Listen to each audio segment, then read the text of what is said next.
जय हिंद साथियों। CRPF paramedical staff के अंदर आपकी जो 2020 से वैकेंसी चल रही है, इसका आपका एडमिट कार्ड जारी हो चुका है। स्किल टेस्ट के लिए 21 तारीख से स्किल टेस्ट होना है। अभी इसके अंदर जो सफाई कर्मचारी की ट्रेड थी उसके संबंध में बहुत सारे कमेंट आ रहे थे कि सर सफाई कर्मचारी ट्रेड का स्किल टेस्ट किस प्रकार से होगा, क्या क्या क्वेश्चन पूछे जा सकते हैं। तो मैं जब कल आया तो बहुत सारे कमेंट इसके अंदर आ रहे थे। कुक और वाटर कैरियर का तो मैंने ऑलरेडी वीडियो बनाया था, आपने देखा होगा। नहीं देखा होगा तो आप चैनल विजिट कर सकते हैं, आप देख सकते हैं। तो सफाई कर्मचारी जो सीआरपीएफ पैरामेडिकल स्टाफ से अगर आप भर्ती हो रहे हैं तो आपकी बात करें हम स्किल टेस्ट की, तो देखो नॉर्मल आप सफाई कर्मचारी ट्रेड की जैसे एक ऑलरेडी भर्ती चल रही है जिसका आपका रिटन एग्जाम हो चुका, रिजल्ट आना बाकी है, उसकी स्किल टेस्ट और इसके स्किल टेस्ट में थोड़ा डिफरेंट है। क्योंकि देखो स्किल टेस्ट आपका नॉर्मल सफाई कर्मचारी से ट्रेड से होता है, उसको क्या अभी कैंप की साफ सफाई, कैंप के आसपास इलाका, वो जो जवानों की बैरक हो गई, मैस हो गई, इन सभी की साफ सफाई की जवाबदारी होती है। लेकिन पैरामेडिकल स्टाफ से जो भर्ती होता है सफाई कर्मचारी, उसकी जो जवाबदारी होती है वो हॉस्पिटल के आसपास के इलाके की और हॉस्पिटल के अंदर का, चाहे वो वार्ड है, डॉक्टर का ऑफिस है, स्टाफ ऑफिस है, जो भी है,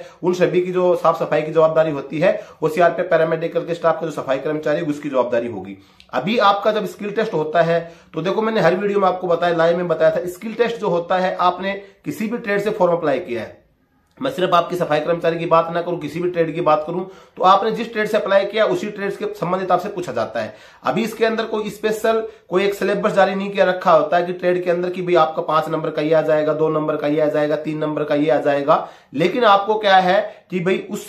पर्टिकुलर ट्रेड के संबंधित आपसे जो क्वेश्चन आंसर किया जाए या फिर आपसे प्रोसेस करवा के देखी जाए, उसी संबंधित करवाई जाती है। अभी आप अगर सफाई कर्मचारी से भर्ती हो रहे हैं पैरामेडिकल के अंदर, तो इसके अंदर नॉर्मल जो साफ सफाई है तो उसकी जानकारी आपको होनी चाहिए। साथ ही हॉस्पिटल की साफ सफाई जो होती है, जैसे खास करके देखा जाए तो हॉस्पिटल का जो कचरा होता है, हॉस्पिटल का कचरा कैसा होगा, सिरिंज हो गए आपका, जैसे भाई ग्लूकोज वगैरह हो जाती है। इसके अलावा किसी का जैसे प्लास्टर वगैरह खोला जाता है, किसी की भाई ड्रेसिंग वगैरह की, कोई घाव वगैरह की, उसकी सब कचरा हो गया, या फिर कोई खाली मेडिसिन हुई है, सिरिंज का खाली कवर, इन सभी चीज का कचरा होता है। तो आपको ये सभी की जानकारी होनी चाहिए कि कौन सा, जैसे हर हॉस्पिटल के अंदर आप देखते हो नॉर्मल कभी भी हॉस्पिटल आप गए होंगे तो डस्टबिन रखे रहते हैं, अलग अलग कलर के डस्टबिन होते हैं। तो आपको सबसे पहले तो एक जानकारी रहनी चाहिए कि भाई कौन सा जो कचरा होगा कौन से डस्टबिन में जाएगा, क्योंकि सभी जो कचरे होते हैं वो एक डस्टबिन में डाल सकते हैं। आपको सभी का एक कोड होता है, कलर होता है, निर्धारित होता है, उसी को अंदर आपका कचरा जाना चाहिए। अब इसकी अगर आपको जानकारी तो बेस्ट है, अगर आप इसकी जानकारी नहीं है तो आप गूगल की हेल्प ले सकते हैं, यूट्यूब से आप देख सकते हैं,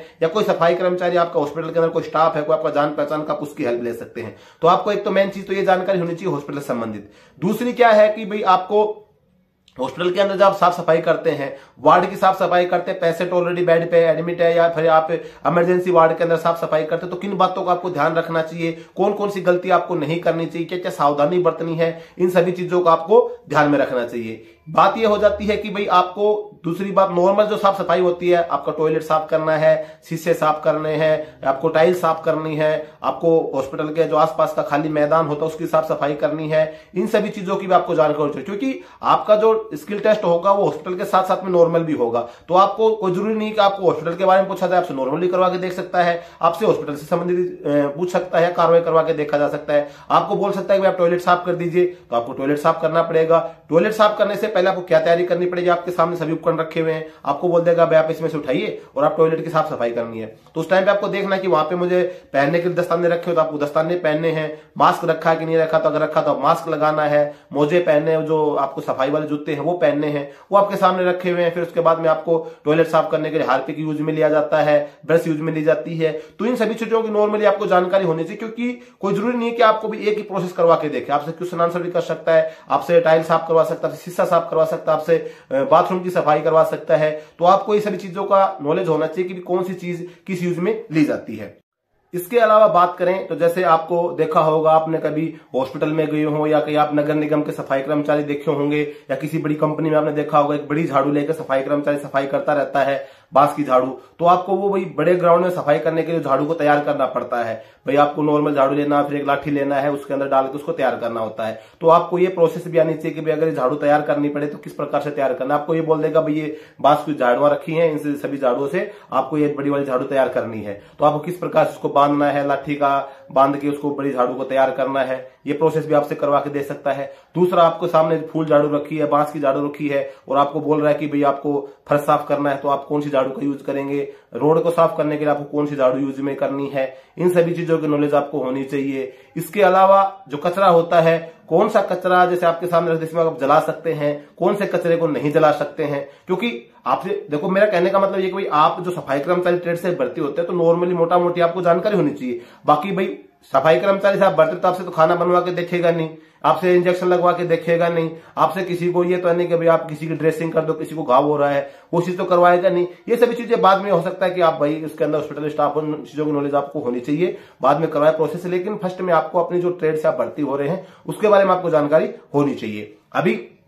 ये सभी चीजें हो गई, क्योंकि आपके सामने जैसे 3-4 प्रकार का कचरा रख दिया, बोलेंगे इसमें कौन सा कचरा हम जला सकते हैं, कौन सा कचरा नहीं जला सकते हैं। तो ये सभी चीजें आपको जैसे गूगल की हेल्प से मैंने पहले बताया आपको, या किसी भी यूट्यूब की हेल्प से, किसी सफाई कर्मचारी को जान पहचान का उसकी हेल्प से आप ये सभी चीजें कर सकते हैं। दूसरा, भाई सफाई से संबंधित आपसे क्या चीजों की सावधानी रखनी है, क्या चीजों की गलतियां नहीं करनी है, क्वेश्चन आंसर भी आपसे कर सकता है। बाकी हो सकता है कि कोई गटर आपको साफ करने के लिए बोल दे, जरूरी नहीं कि आपको हॉस्पिटल का करे, आपको नॉर्मल सफाई के लिए बोल दे, तो उस टाइम पे आपको ये नहीं सोचना कि ये तो गटर में मैं तो नहीं घुसूंगा साफ करने के लिए, आप झिझक रहे हो, तो आप झिझक रहे तो आप फेल हो गए। उस टाइम पे अगर आपको नौकरी पानी है, अगर आपको 1% ये चीज बोल दे कि भी आपको इसमें अंदर घुस जाइए, आपको साफ करना है, कितना भी गंदगी है तो है नहीं कि हमेशा आपको गंदगी में घुसने के लिए बोलेगा। आपको जूते मिल रहे हैं, हाथ में पहने दस्ताने मिल रहे, मास्क मिल रहा है, आप जाके उसके अंदर घुस गए, आपने सफाई कर दी, यहाँ भी लगेगा कि भाई कल सफाई कर्मचारी से भर्ती हो गया तो कभी इसके इस प्रकार की जरूरत पड़ती कर सकता है। लेकिन हालांकि ऐसा नहीं हो, फिर भी मेरा कहने का मतलब ये कि आपको कोई भी प्रोसेस आपसे करवा के दे सकता है, नाली साफ करना है, कोई भी चीजों की आपकी प्रोसेस होगी,